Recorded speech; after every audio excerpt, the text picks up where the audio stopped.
కూటమి ప్రభుత్వం మీడియా స్వేచ్ఛను హరిస్తోందని ధ్వజమెత్తారు వైఎస్ఆర్సీపీ రాష్ట్ర ప్రధాన కార్యదర్శి జూపూడి ప్రభాకర్. అర్ధరాత్రి సాక్షి కార్యాలయంలోకి పోలీసులను పంపి వేధింపులకు దిగిందని ఆయన మండిపడ్డారు.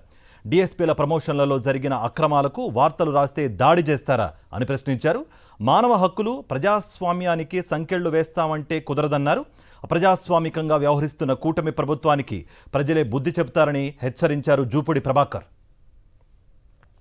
రాత్రి సాక్షి పత్రిక మీద ప్రింటింగ్ జరుగుతున్న చోట విజయవాడలో వీళ్ళు చేసినటువంటి దాడి, అర్ధరాత్రి మనకు స్వతంత్రం వచ్చింది అనుకుంటాం, కానీ అదే అర్ధరాత్రి పత్రికా స్వతంత్రాన్ని కాలరాసే విధానం తెలుగుదేశం పార్టీ రాత్రి చూయించింది, కూటమి పార్టీ రాత్రి చూయించింది.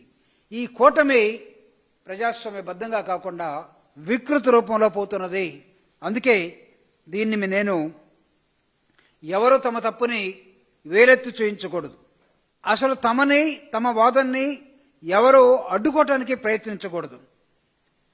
ప్రశ్నించే గొంతుగా ఉండకూడదు. నియంతృత్వమా?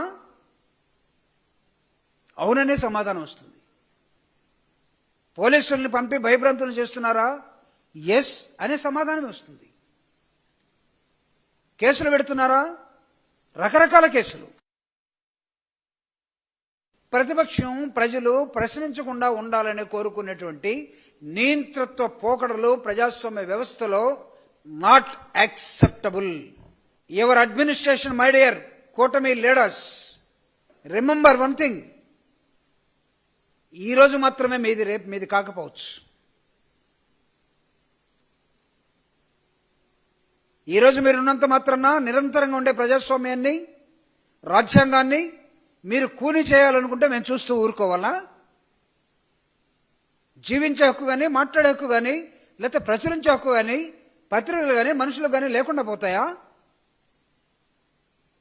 What you think about your self?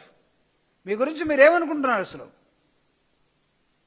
ఖబర్దార్, పత్రికా స్వేచ్ఛ మీద కానీ, మానవ హక్కుల మీద కానీ, ప్రజాస్వామ్య విలువల మీద కానీ